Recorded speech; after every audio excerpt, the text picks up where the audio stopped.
ਨਾਨਕ ਸਾਹਿਬ ਮਹਾਰਾਜ ਜੀ ਦਾ ਪਾਵਨ ਪਵਿੱਤਰ ਗੁਰੂ ਇਤਿਹਾਸ ਦਰਸਾ ਰਹੇ ਹਨ। ਜਦੋਂ ਗੁਰੂ ਨਾਨਕ ਸਾਹਿਬ ਮਹਾਰਾਜ ਜਗਤ ਜਲੰਦੇ ਨੂੰ ਤਾਰਦੇ ਹੋਏ ਲਾਹੌਰ ਦੀ ਧਰਤੀ 'ਤੇ ਜਾਂਦੇ, ਜਿੱਥੇ ਦੁਨੀ ਚੰਦ ਨਾਮ ਦਾ ਇੱਕ ਧਨਾਢ ਵਿਅਕਤੀ ਰਹਿੰਦਾ ਸੀ, ਜਿਹਨੇ ਆਪਣੇ ਘਰ ਦੇ ਉੱਪਰ, ਆਪਣੀ ਹਵੇਲੀ ਦੇ ਉੱਪਰ 7 ਝੰਡੇ ਲਾਏ ਹੋਏ ਸਨ, ਜਿਹਦਾ ਭਾਵ ਸੀ ਕਿ ਇਹ 7 ਲੱਖ ਦਾ ਮਾਲਕ ਹੈ। ਜਿਹੜਾ ਵਿਅਕਤੀ 1 ਲੱਖ ਦਾ ਮਾਲਕ ਹੁੰਦਾ ਸੀ, ਉਹ ਇੱਕ ਝੰਡਾ ਲਾਉਂਦਾ ਸੀ। ਦੁਨੀ ਚੰਦ ਨੇ 7 ਝੰਡੇ ਲਾਏ ਹੋਏ ਸਨ, ਇਹਦਾ ਭਾਵ ਉਹ 7 ਲੱਖ ਦਾ ਮਾਲਕ ਹੈ। ਉਹਨੇ ਆਪਣੇ ਪਿਤਾ ਦੀ ਯਾਦ ਦੇ ਵਿੱਚ ਸ਼ਰਾਧ ਕਰਾਇਆ ਹੈ। ਗੁਰੂ ਨਾਨਕ ਸਾਹਿਬ ਮਹਾਰਾਜ ਨੂੰ ਬੇਨਤੀ ਕੀਤੀ, ਤੁਸੀਂ ਵੀ ਆਓ। ਗੁਰੂ ਨਾਨਕ ਸਾਹਿਬ ਮਹਾਰਾਜ ਗਏ। ਸਤਿਗੁਰੂ ਨੇ ਪੁੱਛਿਆ, ਇਹ ਸਾਰਾ ਕੁਝ ਕਿਉਂ ਕੀਤਾ ਹੈ? ਕਹਿਣ ਲੱਗਿਆ, ਜੀ ਆਪਣੇ ਪਿਤਾ ਦੀ ਯਾਦ ਵਿੱਚ ਕੀਤਾ ਹੈ, ਤਾਂ ਕਿ ਇਹ ਸਾਰਾ ਕੁਝ ਉਹਦੇ ਕੋਲ ਪਹੁੰਚ ਜਾਏ। ਤਾਂ ਕਰਕੇ ਇਹ ਬਹੁਤ ਸਾਰੇ ਪੁਜਾਰੀਆਂ ਪੰਡਤਾਂ ਨੂੰ ਜਿਹੜਾ ਘਰ ਵਿੱਚ ਬੁਲਾ ਕੇ ਇਹਨਾਂ ਨੂੰ ਪ੍ਰਸ਼ਾਦ ਪਾਣੀ ਛਕਾਇਆ। ਸਤਿਗੁਰੂ ਕਹਿਣ ਲੱਗੇ, ਕਦੇ ਆਪਣੇ ਪਿਤਾ ਦਾ ਖਿਆਲ ਕੀਤਾ ਵੀ ਉਹ ਭੁੱਖਾ ਹੈ ਜਾਂ ਉਹਨੇ ਕੁਝ ਛਕਿਆ? ਕਹਿੰਦਾ, ਮਹਾਰਾਜ ਮੈਂ ਕੀ ਜਾਣ ਸਕਦਾ ਹਾਂ, ਉਹ ਤੇ ਤੁਸੀਂ ਜਾਣੀ ਜਾਣ ਪੁਰਸ਼ ਹੋ। ਸਤਿਗੁਰੂ ਗੁਰੂ ਨਾਨਕ ਸਾਹਿਬ ਮਹਾਰਾਜ ਕਹਿਣ ਲੱਗੇ, ਫਿਰ ਉਹ ਤੇ ਇਸ ਵਕਤ ਬਘਿਆੜ ਦੀ ਜੂਨ ਵਿੱਚ ਪਿਆ, ਝਾੜੀਆਂ ਦੇ ਵਿੱਚ ਖਲੋਤਾ ਹੈ, 3 ਦਿਨਾਂ ਤੋਂ ਭੁੱਖਾ ਹੈ, ਉਹਨੇ ਛਕਿਆ ਵੀ ਕੁਝ ਨਹੀਂ। ਗੁਰੂ ਨਾਨਕ ਸਾਹਿਬ ਮਹਾਰਾਜ ਦੇ ਕੋਲੋਂ ਆਗਿਆ ਪਾ ਕੇ ਦੁਨੀ ਚੰਦ ਉਸ ਝਾੜੀ ਦੇ ਵਿੱਚ ਪਹੁੰਚਦਾ, ਜਿੱਥੇ ਦੇਖਦਾ ਸੱਚਮੁੱਚ ਬਘਿਆੜ ਹੈ। ਪਰ ਗੁਰੂ ਨਾਨਕ ਸਾਹਿਬ ਮਹਾਰਾਜ ਦੇ ਦੀਦਾਰ ਕੀਤੇ ਦੁਨੀ ਚੰਦ ਨੇ, ਤੇ ਦੁਨੀ ਚੰਦ ਦੇ ਦਰਸ਼ਨ ਪਾ ਕੇ ਉਹਦੇ ਪਿਤਾ ਦਾ ਉਧਾਰ ਹੋ ਜਾਂਦਾ ਹੈ। ਬੜਾ ਹੈਰਾਨ ਹੋ ਕੇ ਦੁਨੀ ਚੰਦ ਵਾਪਸ ਆਉਂਦਾ ਹੈ। ਗੁਰੂ ਨਾਨਕ ਸਾਹਿਬ ਮਹਾਰਾਜ ਦੇ ਕੋਲ ਆਣ ਕੇ ਸਤਿਗੁਰੂ ਦੇ ਮੁਬਾਰਕ ਚਰਨਾਂ ਦੇ ਵਿੱਚ ਬੇਨਤੀ ਕਰਦਾ ਹੈ। ਜਿਵੇਂ ਬੇਨਤੀ ਕਰ ਰਿਹਾ ਸੀ, ਕਵੀ ਸੰਤੋਖ ਸਿੰਘ ਜੀ ਅੱਜ ਦੇ ਇਸ ਪ੍ਰਸੰਗ ਦੇ ਰਾਹੀਂ ਦਰਸਾ ਰਹੇ ਹਨ। ਲੜੀਵਾਰ ਇਤਿਹਾਸ ਦੀ ਵਿਚਾਰ ਨਾਲ ਜੁੜਨ ਦਾ ਯਤਨ ਕਰੀਏ, ਇਸ ਲਈ ਆਪ ਸੰਗਤ ਰਸਨਾ ਤੋਂ ਉਚਾਰਨ ਕਰਿਓ। ਸਾਰੇ ਆਖਿਓ ਜੀ, ਸਤਿਨਾਮ ਵਾਹਿਗੁਰੂ ਸਾਹਿਬ ਜੀ।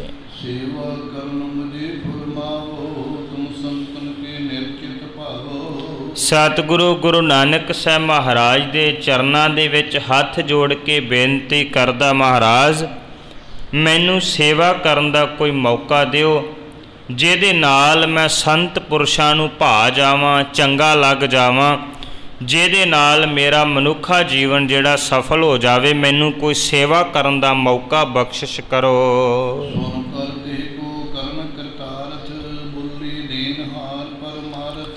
ਜਿਹੜੇ ਮੁਕਤੀ ਦੇ ਦਾਤੇ ਗੁਰੂ ਨਾਨਕ ਸਾਹਿਬ ਮਹਾਰਾਜ ਸਾਰਿਆਂ ਦੀਆਂ ਇੱਛਾਵਾਂ ਦੀ ਪੂਰਤੀ ਕਰਦੇ ਹੈ, ਸਾਰਿਆਂ ਦੇ ਮਨ ਦੀ ਭਾਵਨਾ ਨੂੰ ਪੂਰੀਆਂ ਕਰਨ ਵਾਲੇ ਸਤਿਗੁਰੂ ਗੁਰੂ ਨਾਨਕ ਸਾਹਿਬ ਮਹਾਰਾਜ ਨੇ ਦੁਨੀ ਚੰਦ ਦੀ ਇਸ ਬੇਨਤੀ ਨੂੰ ਸੁਣਿਆ, ਤੇ ਸਤਿਗੁਰੂ ਨੇ ਅੱਗੋਂ ਬਖਸ਼ਿਸ਼ ਕਰਕੇ ਫਰਮਾਇਆ ਹੈ,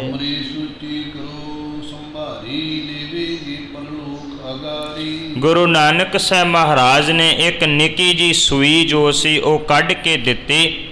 ਦੁਨੀ ਚੰਦ ਦੇ ਹੱਥ ਵਿੱਚ ਫੜਾ ਕੇ ਸਤਿਗੁਰੂ ਨੇ ਕਿਹਾ, ਆਹ ਸੂਈ ਸਾਡੀ ਸਾਂਭ ਲੈਣਾ ਕਰੋ, ਅਸੀਂ ਪਰਲੋਕ ਦੇ ਵਿੱਚ, ਭਾਵ ਅਗਲੇ ਲੋਕ ਦੇ ਵਿੱਚ ਤੁਹਾਡੇ ਕੋਲੋਂ ਇਹ ਸੂਈ ਜਿਹੜੀ ਉਹ ਲੈ ਲਵਾਂਗੇ।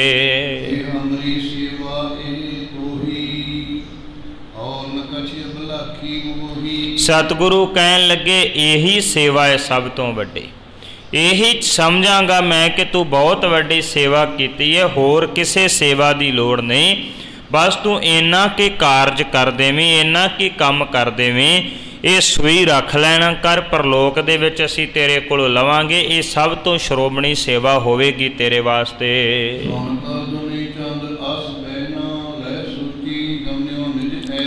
ਦੁਨੀ ਚੰਦ ਨੇ ਉਹ ਸੂਈ ਆਪਣੇ ਹੱਥ ਵਿੱਚ ਪਕੜੀ ਹੈ। ਗੁਰੂ ਨਾਨਕ ਸਾਹਿਬ ਮਹਾਰਾਜ ਦੇ ਚਰਨਾਂ ਦੇ ਉੱਪਰ ਨਮਸਕਾਰ ਕੀਤੀ, ਮੱਥਾ ਟੇਕ ਕੇ ਸੂਈ ਲੈ ਕੇ ਆਪਣੇ ਘਰ ਨੂੰ ਵਾਪਸ ਚਲਿਆ ਗਿਆ ਹੈ।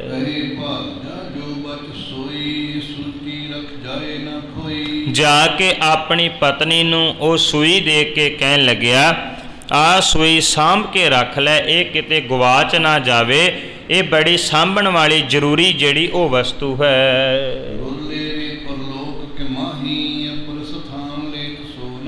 ਇਹ ਗੁਰੂ ਨੇ ਸੂਈ ਦਿੱਤੀ ਹੈ, ਗੁਰੂ ਆਖਦਾ ਹੈ ਪ੍ਰਲੋਕ ਦੇ ਵਿੱਚ ਲੈ ਲਵਾਂਗਾ, ਤੇ ਇਸ ਕਰਕੇ ਇਹ ਗੁਰੂ ਨੂੰ ਪ੍ਰਲੋਕ ਦੇ ਵਿੱਚ ਜਾ ਕੇ ਵਾਪਸ ਕਰਨੀ ਹੈ, ਇਹ ਕਿਸੇ ਹੋਰ ਥਾਂ ਦੇ ਉੱਪਰ ਨਹੀਂ ਰੱਖਣੀ। ਇਸ ਕਰਕੇ ਇਹਨੂੰ ਸਾਂਭ ਕੇ ਜਿਹੜਾ ਉਹ ਰੱਖਣ ਦਾ ਯਤਨ ਕਰੀਂ।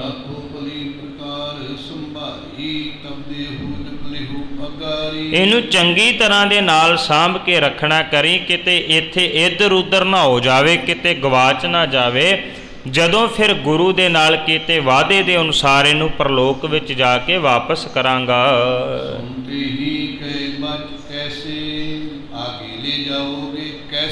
ਇਸਤਰੀ ਬਹੁਤ ਸਿਆਣੀ ਸੀ, ਪਤਨੀ ਜਿਹੜੀ ਉਹ ਸਿਆਣੀ ਸੀ, ਉਹਨੇ ਸੁਣੀ ਦੁਨੀ ਚੰਦ ਦੀ ਗੱਲ, ਉਸੇ ਵੇਲੇ ਕਹਿਣ ਲੱਗੀ, ਕਹਿੰਦੀ ਕੀ ਹੋ ਗਿਆ ਤੈਨੂੰ, ਤੇਰੀ ਮੱਤ ਮਾਰੀ ਗਈ ਹੈ ਲੱਗਦਾ।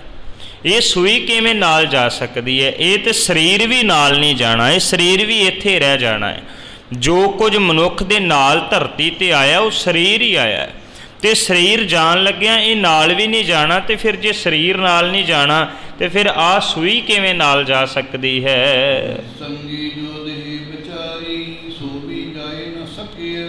ਇਸ ਕਰਕੇ ਪ੍ਰਲੋਕ ਦੇ ਵਿੱਚ ਨਾਲ ਕੁਝ ਵੀ ਨਹੀਂ ਜਾਣ ਵਾਲਾ, ਇਹ ਸੂਈ ਵੀ ਇੱਥੇ ਰਹਿ ਜਾਏਗੀ, ਸਰੀਰ ਵੀ ਇੱਥੇ ਰਹਿ ਜਾਏਗਾ, ਉੱਥੇ ਨਾਲ ਕੁਝ ਵੀ ਨਹੀਂ ਜਾਂਦਾ। ਇਹ ਸੂਈ ਵੀ ਤੇਰੀ ਨਾਲ ਜਿਹੜੀ ਉਹ ਨਹੀਂ ਜਾਵੇਗੀ।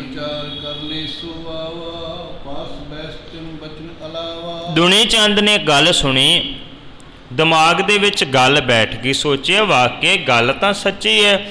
ਜੇ ਸਰੀਰ ਨਾਲ ਨਹੀਂ ਜਾਣਾ, ਜੇ ਸੂਈ ਨਾਲ ਨਹੀਂ ਜਾਣੀ, ਤੇ ਫਿਰ ਮੈਂ ਕਿਉਂ ਲੈ ਆਇਆ ਹਾਂ? ਇਹ ਗੱਲ ਦੀ ਵਿਚਾਰ ਕਰਕੇ ਫਿਰ ਗੁਰੂ ਨਾਨਕ ਸਾਹਿਬ ਮਹਾਰਾਜ ਦੇ ਕੋਲ ਜਾਂਦਾ ਹੈ।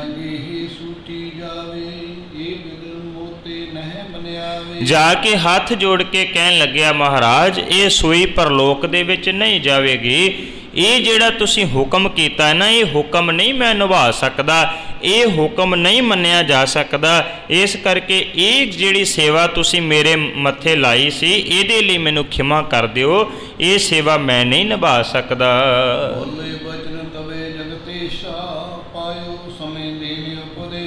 ਸਤਿਗੁਰੂ ਨੇ ਵੇਖਿਆ ਹੁਣ ਮੌਕਾ ਹੈ। ਸਤਿਗੁਰੂ ਪਹਿਲਾਂ ਮੌਕਾ ਪੈਦਾ ਕਰਦੇ ਨਾ, ਮੌਕਾ ਬਣਾਉਂਦੇ, ਹਰ ਚੀਜ਼ ਦਾ ਉਪਦੇਸ਼ ਦੇਣ ਵਾਸਤੇ ਸਤਿਗੁਰੂ ਉੱਦਾਂ ਦਾ ਮਾਹੌਲ ਸਿਰਜ ਦਿੰਦੇ। ਜੇ ਪਾਣੀ ਸੁੱਟ ਰਹੇ ਸਨ ਪੰਡਤ ਤੇ ਪੁਜਾਰੀ ਲੋਕ, ਬਾਬੇ ਨੇ ਪਹਿਲਾਂ ਮੌਕਾ ਪੈਦਾ ਕੀਤਾ, ਆਪ ਉਲਟ ਪਾਸੇ ਸੁੱਟਣਾ ਸ਼ੁਰੂ ਕੀਤਾ। ਜਦੋਂ ਆਏ ਸਾਰੇ ਪੁੱਛਣ ਵਾਸਤੇ, ਫਿਰ ਮਹਾਰਾਜ ਨੇ ਉਪਦੇਸ਼ ਦਿੱਤਾ। ਇੱਦਾਂ ਹੀ ਸਤਿਗੁਰੂ ਨੇ ਹੁਣ ਮੌਕਾ ਬਣਾਤਾ। ਬਣਾਉਣ ਤੋਂ ਬਾਅਦ ਜਦੋਂ ਫਿਰ ਸਤਿਗੁਰੂ ਜੀ ਨੇ ਉਸ ਵਕਤ ਫਿਰ ਪਾਵਨ ਪਵਿੱਤਰ ਉਪਦੇਸ਼ ਬਖਸ਼ਿਸ਼ ਕੀਤਾ ਹੈ।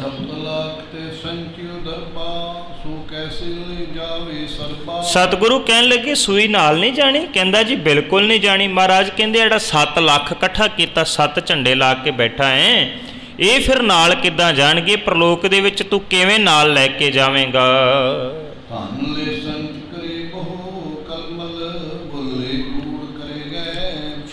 ਸਤਿਗੁਰੂ ਕਹਿਣ ਲੱਗੇ ਝੂਠ ਫਰੇਬ ਠੱਗੀ ਕਰਕੇ ਇਹ ਜਿਹੜੀ ਮਾਇਆ ਇਕੱਠੀ ਕੀਤੀ ਹੈ, ਇਹ ਜੋ ਧਨ ਇਕੱਠਾ ਕੀਤਾ ਹੈ, ਇਹ ਵੀ ਫਿਰ ਨਾਲ ਜਿਹੜਾ ਉਹ ਨਹੀਂ ਜਾ ਸਕਦਾ।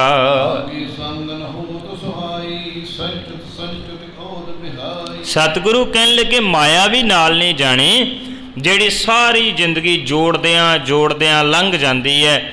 ਮਨੁੱਖ ਸਾਰੀ ਜ਼ਿੰਦਗੀ ਮਾਇਆ ਮਾਇਆ ਕਰਦਾ, ਮਾਇਆ ਜੋੜਦਾ ਇਹ ਧਰਤੀ ਦੇ ਉੱਤੋਂ ਨਾਸ਼ ਹੋ ਜਾਂਦਾ, ਖਤਮ ਹੋ ਜਾਂਦਾ। ਮਾਇਆ ਫਿਰ ਵੀ ਇਕੱਠੀ ਨਹੀਂ ਹੁੰਦੀ। ਸਤਿਗੁਰੂ ਨੇ ਪਾਵਨ ਬਾਣੀ ਵਿੱਚ ਕਿਹਾ, ਮਹਾਰਾਜ ਕਹਿੰਦੇ, ਭਾਈ ਗੁਰਦਾਸ ਸਾਹਿਬ ਬੜਾ ਪਿਆਰਾ ਬਚਨ ਫਰਮਾਉਂਦੇ ਆ। ਉਹ ਕਹਿੰਦੇ ਵੀ ਚੂਹਾ ਜਿਹੜਾ ਹੈ ਨਾ ਵਿਚਾਰਾ, ਉਹ ਸਾਰੀ ਜ਼ਿੰਦਗੀ ਲੱਗਾ ਰਹਿੰਦਾ, ਸਹਿਜੇ ਸਹਿਜੇ ਮਿੱਟੀ ਕੱਢ ਕੇ ਰੁੱਡ ਪੁੱਟਦਾ ਹੈ। ਜਦੋਂ ਰੁੱਡ ਪੁੱਟੀ ਜਾਂਦੀ ਹੈ, ਤਿਆਰ ਹੋ ਜਾਂਦੀ ਹੈ, ਸੱਪ ਆਉਂਦਾ ਹੈ, ਚੂਹੇ ਨੂੰ ਮਾਰ ਦਿੰਦਾ, ਰੁੱਡ ਦੇ ਉੱਪਰ ਆਪ ਕਬਜ਼ਾ ਕਰ ਲੈਂਦਾ ਹੈ। ਇਵੇਂ ਜਿਵੇਂ ਆਹ ਡੂਮਣੇ ਦੀ ਮੱਖੀ, ਸ਼ਹਿਦ ਵਾਲੀ ਮੱਖੀ ਹੈ ਨਾ, ਉਹ ਸ਼ਹਿਦ ਵਾਲੀ ਮੱਖੀ ਜਿਹੜੀ ਹੈ ਸਹਿਜੇ ਸਹਿਜੇ ਫੁੱਲਾਂ 'ਤੇ ਬੈਠ ਕੇ ਰਸ ਇਕੱਠਾ ਕਰਦੀ ਹੈ। ਰਸ ਇਕੱਠਾ ਕਰਕੇ ਫਿਰ ਉਹ ਸ਼ਹਿਦ ਪੈਦਾ ਕਰਦੀ ਹੈ। ਐਂ ਜਦੋਂ ਸ਼ਹਿਦ ਇਕੱਠਾ ਹੋ ਜਾਂਦਾ ਹੈ ਨਾ, ਅਤੇ ਫਿਰ ਸ਼ਿਕਾਰੀ ਆਉਂਦਾ ਹੈ ਅਤੇ ਸਹਿਜੇ ਦੇ ਨਾਲ ਆਣ ਕੇ ਅੱਗ ਬਾਲਦਾ ਹੈ। ਅੱਗ ਬਾਲ ਕੇ ਡੂਮਣੇ ਦੀਆਂ ਮੱਖੀਆਂ ਜਿਹੜੀਆਂ ਸੀ ਉਹਨਾਂ ਨੂੰ ਪਰੇ ਡਾ ਦਿੰਦਾ ਏ, ਸ਼ਹਿਦ ਸਾਰਾ ਚੋ ਕੇ ਆਪ ਲੈ ਜਾਂਦਾ ਏ। ਡੂਮਣੇ ਦੀ ਮੱਖੀ ਨੂੰ ਕੁਝ ਵੀ ਨਹੀਂ ਮਿਲਿਆ, ਸ਼ਹਿਦ ਇਕੱਠਾ ਕਰਦੀ ਰਹੀ। ਚੂਹੇ ਨੂੰ ਕੁਝ ਵੀ ਨਹੀਂ ਮਿਲਿਆ, ਮਿਹਨਤ ਕਰਦਾ ਰਿਹਾ, ਰੁੱਡ ਪੁੱਟਦਾ ਰਿਹਾ। ਇੱਦਾਂ ਹੀ ਇੱਕ ਹੋਰ ਉਦਾਹਰਨ ਦਿੱਤੀ ਭਾਈ ਗੁਰਦਾਸ ਸਾਹਿਬ ਕਹਿੰਦੇ, ਗਾਂ ਹੈ, ਆਪਾਂ ਘਰਾਂ ਦੇ ਵਿੱਚ ਪਸ਼ੂ ਰੱਖੇ ਹੁੰਦੇ ਆ, ਉਹ ਗਾਂ ਉਹ ਮੱਝ ਹਰਾ ਚਰਦੀ ਹੈ। ਹਰਿਆ ਚਰ ਕੇ ਕੀ ਕਰਦੀ ਹੈ? ਦੁੱਧ ਪੈਦਾ ਕਰਦੀ ਹੈ। ਕਰਦੀ ਕਿਹਦੇ ਵਾਸਤੇ ਹੈ? ਆ ਬੰਦੇ ਵਾਸਤੇ ਥੋੜ੍ਹੀ ਕਰਦੀ ਹੈ, ਆਪਣੇ ਬਛੇਰੇ ਵਾਸਤੇ ਕਰਦੀ ਹੈ, ਆਪਣੇ ਬੱਚੇ ਵਾਸਤੇ ਪੈਦਾ ਕਰਦੀ ਹੈ। ਅਤੇ ਆਉਂਦਾ ਹੈ ਸ਼ਿਕਾਰੀ, ਕੀ ਕਰਦਾ ਹੈ? ਆਣ ਕੇ ਉਸ ਬਛੇਰੇ ਨੂੰ ਪਰੇ ਬੰਨ੍ਹ ਦਿੰਦਾ ਹੈ, ਉਹ ਵੱਛੇ ਨੂੰ ਪਰੇ ਕਰ ਦਿੰਦਾ ਹੈ, ਜਾਂ ਮੱਝ ਦੇ ਜੋ ਵੀ ਜਵਾਕ ਉਹਨਾਂ ਨੂੰ ਪਰੇ ਕਰ ਦਿੰਦਾ ਹੈ, ਅਤੇ ਸਾਰਾ ਦੁੱਧ ਚੋ ਕੇ ਆਪ ਲੈ ਜਾਂਦਾ ਹੈ। ਭਾਈ ਗੁਰਦਾਸ ਸਾਹਿਬ ਕਹਿੰਦੇ ਨੇ, ਜੈਸੇ ਇਹ ਜਿਹੜੀ ਮੱਖੀ ਹੈ, ਮੱਖੀ ਤੋਂ ਸ਼ੁਰੂ ਕਰਕੇ ਜੈਸੇ ਮੱਧ ਮੱਖੀ ਸਿੰਚ ਸਿੰਚ ਕੇ ਇਕੱਤਰ ਕਰੇ, ਹਰੇ ਮਧੂ ਆਏ ਤਾਕੇ ਮੁਖ ਸ਼ਾਰ ਡਾਰ ਕੇ, ਜੈਸੇ ਬੰਸ਼ ਹੇਤ ਗਊ ਸਿੰਚਤ ਹੈ ਖੀਰ, ਤਾਹੀ ਲੇਤ ਹੀਰ ਦੋਏ ਬਛਰੇ ਬਟਾਰ ਕੇ, जैसे धार खोद खोद कर बिल साजे मूसा पैस्त सर्प धाए खाए तह मार के, तैसे कोट पाप कर माया जोर जोर मूर, अंत काल छाड़ चले दोनों कर झाड़ के। भाई गुरदास साहब कहते सारी उम्र बंदा पाप कर करके छल कपट धोखा करके माया इकट्ठी करता है, जदों अंत समा आउंदा ते फिर खाली हथ जिहड़ा सारा कुछ छड्ड के चलिया जाता है। बाबा कबीर साहब जी ने पावन बाणी विच कहा, वो कहते ने देखो बहु प्रपंच कर परतन लियावे, प्रपंच का भाव छल करके धोखा करके कपट करके हर तरीका वरत के बंदा माया लैके आउंदा है। बहु प्रपंच कर पर तन लियावे, सुतदारा पे आन लुटावे, आन के अपने परिवार नूं अपने बच्चों नूं इस्त्री नूं खवाउंदा है। तो फिर बाबा कबीर साहब समझाउंदे कहंदे मन मेरे भूले कपट ना कीजे, अंत नबेरा तेरे जी पै लीजे, भुलिया होया कपट ना कर, भुलिया होया छल ना कर, एक दिन लेखा देना पवेगा, लेखा तेरी जिंद नूं देना पैना है। तो फिर आ जिन्हां दी खातर तू सारा कुछ छल कपट धोखा कीता है ना, छिन छिन सीजे तब जरा जरावै, तब तेरी ओक कोई पानियों ना पावे, कहत कबीर कोई नहीं तेरा, हिरदे राम की ना जपे सवेरा, संसार विच कोई नहीं तेरा। तू अपने हिरदे दे विच परमात्मा नूं परमेश्वर नूं रब नूं याद नहीं कीता। माया की खातर बंदा बहुत कुछ करता है। सतगुरु गुरु नानक साहब महाराज कहन लगे आ छल करके कपट करके धोखा करके जिहड़ी माया इकट्ठी कीती है, जे सूई नाल नहीं जानी तो दुनी चंद ये जिहड़ी माया इकट्ठी करी फिरदा ये भी फिर नाल नहीं जाने।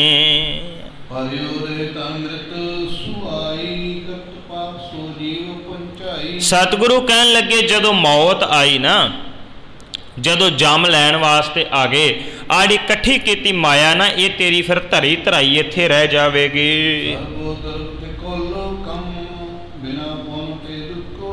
सतगुरु कहन लगे ये माया जिहड़ी है धन जिहड़ा इकट्ठा कीता इहदे नाल कोई काम नहीं सौरदा, कोई काम नहीं जिहड़ा वो सौरदा।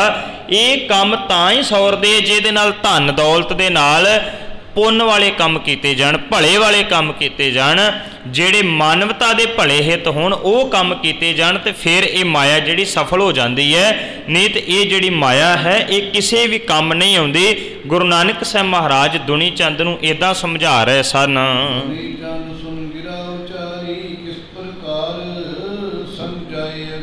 दुनी चंद हाथ जोड़ के कहन लगा, कहंदा महाराज फिर ये दसो भी नाल कुछ भी नहीं जाता, जे माया भी नहीं जा सकती, धन दौलत नहीं जा सकता, शरीर भी नहीं जा सकता, आ सूई दिती महाराज तुसीं दिती सी ये भी नहीं जा सकती, फिर दुनिया की कोई चीज़ नाल नहीं जा सकती, ये कृपा करके दसना करो।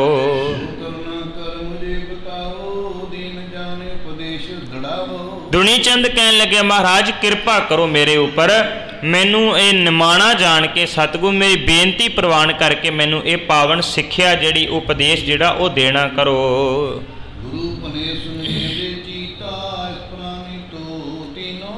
गुरु नानक साहब महाराज कहन लगे, कहंदे दुनी चंद सुन फिर तेनों दसदे हैं केड़ी चीज़ संसार दी नाल जान वाली है ते केड़ी नाल जान वाली नहीं है। महाराज फिर दसदे है, कहन लगे भी आ तीन चीज़ां संसार दे विच बंदा जिहड़ा वो करदा है।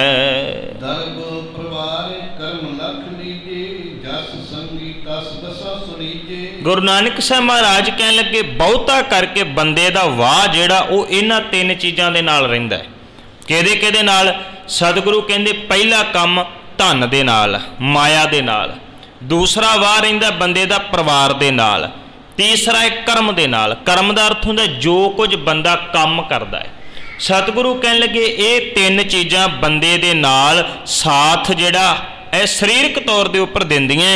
धन जिहड़ा बंदे दे नाल रहिंदा है, परिवार रहिंदा है, ते यह कर्म जिहड़ा बंदा करदा हर वक्त ये नाल रहिंदा है। सतगुरु कहंदे इन्हां दा हाल हुण सुण पी इन्हां विचों नाल जाण वाला कौन है ते किहड़ी चीज़ जिहड़ी नाल जाण वाली नहीं है।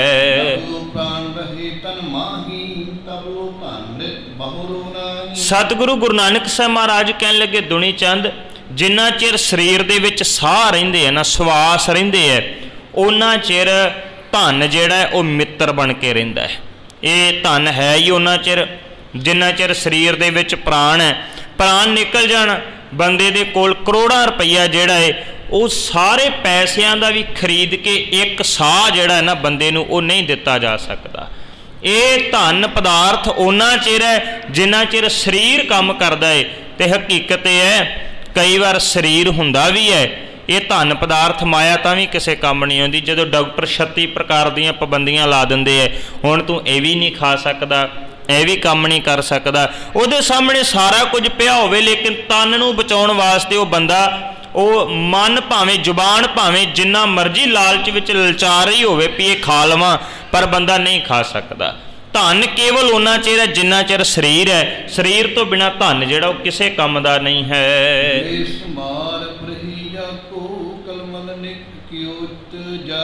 सतगुरु कहन लगे कहंदे दुनी चंद बंदा इस धन नूं बड़ा सांभ सांभ के रखदा है, इकट्ठा करदा है, पापां दे नाल इकट्ठा करदा है, पर ये केवल ते केवल तन तक सीमित है, शरीर तक सीमित है। शरीर तो बिना धन किसी काम का नहीं है।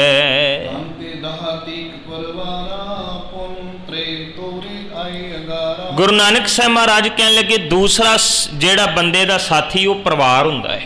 परिवार दे जी हुंदे है, हो सकता माता पिता होवे, हो सकता परिवार दे पुत्र धीआं बच्चे इस्त्री होवे। गुरु नानक साहब महाराज कहन लगे परिवार जिहड़ा है ना वो केवल उन्ना चिर साथी है जिन्ना चिर तन नूं साड़ नहीं दिंदे।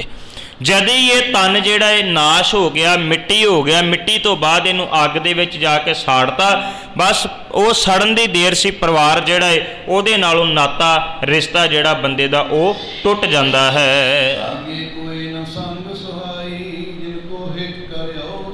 सतगुरु कहन लगे कहंदे ये केवल ते केवल परिवार संसार तक ये साड़न तक मददगार है, साथी है।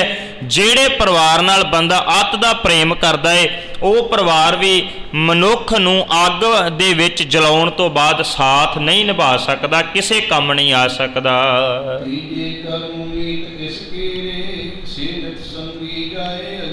गुरु नानक साहब महाराज कहन लगे भी दुनी चंद तीसरा काम जिहड़ा है ना वो कर्म है।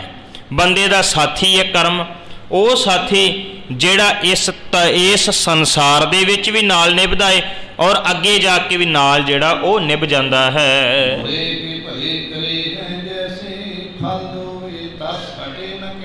जे बंदा चंगा काम करदा है ते वो चंगा काम करन करके परमात्मा दे नेड़े हो जाता है। जे मनुख माड़ा काम करता है तो माड़ा कर्म करन करके परमात्मा तो दूर हो जाता। रोज़ आपां सतगुरु की पावन बाणी का बचन भी पढ़ते हैं, जिन्हें नाम ते आया गै मशक्कत घाल, नानक ते मुखुजले केती छुट्टी नाल। सतगुरु कहते ने कर्मा करके कोई नेड़े आ जाता है, कर्मा करके कोई दूर चलिया जाता। सतगुरु का यह भी पावन बचन आप पढ़ते, महाराज कहते आपे बीज आपे ही खाओ, जो कुछ बंदा बीजदा है उही उन्होंने खाना पैंदा। दद्दा दोष ना दिऊँ किसे, दोष कर्मा अपने, जो मैं किया सो मैं पाया, दोष ना दीजै अवर जाना। किसी दूजे नूं दोष नहीं दिता जा सकता।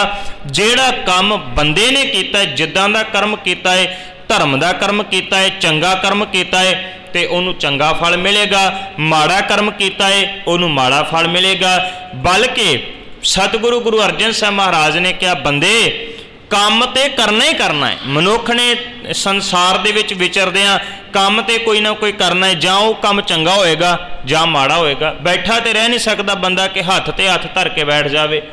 सतगुरु गुरु अर्जन साहब महाराज कहने लगे काम तो करना है, पर चंगा काम करना होवे उस वेले कर, छेती दे नाल करके ते समा निकल ना जाए। माड़ा काम करना होवे 100 वारी सोची बैठ जी, एक बारी हो सकता है भी टाइम लंघ जाए, बुरा काम करन तो तू बच जाए। नह बलम धर्मं बलम पापं, सतगुरु कहते पाप वाला काम करना है तो देर कर, धर्म वाला काम करना है देर कदे ना कर।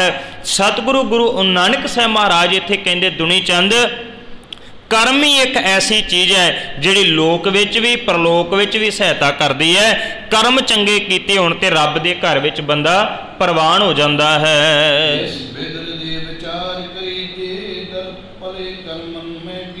सतगुरु गुरु नानक साहब महाराज कहन लगे कि इस गल दे उपर विचार कर लै, आ जिहड़ी धन दौलत तू इकट्ठी करी फिरदा है, चंगे कर्मां वास्ते जिहड़ी वो खर्च कर देना कर।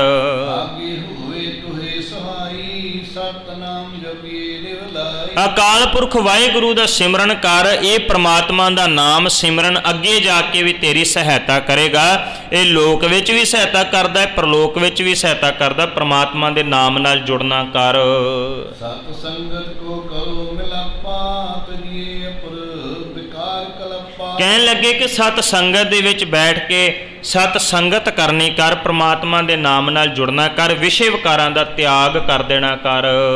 इस प्रकार सुन गुर की बाणी, दुनी चंद मैं फल मानी। गुरु नानक साहब महाराज दा पावन उपदेश लैण तो बाद दुनी चंद ने अपने मन विच धार लिया, हुण भलाई दा काम करना है, चंगा काम करना है। चंगा काम करन वास्ते उन्हें अपना मन बना लिया है।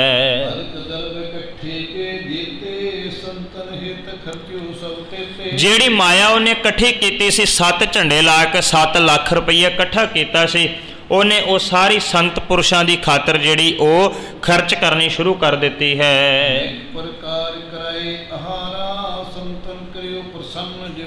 उन्हें कई प्रकार के जिहड़े संत पुरुष सन, उन्हां संत पुरुषों नूं कई प्रकार के भोजन छकाए, सेवा की।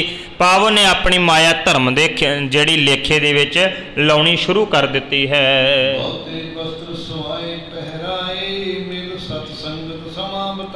सत संगत दे विच जान लग गया दुनी चंद। कई प्रकार के बस्तर जिहड़े सन नवे सवा सवा के सत पुरुषां नूं रब दे प्यारिआं नूं ने वंडने शुरू कर दिते हन।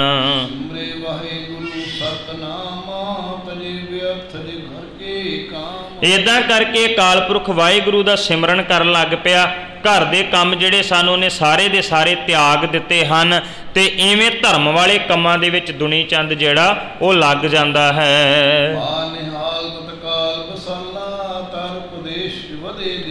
गुरु नानक साहब महाराज दे कोलों उपदेश लैके उन्हें अपना जीवन जिहड़ा सी उहनूं सफल बना लिया सी, चंगा बना लिया सी।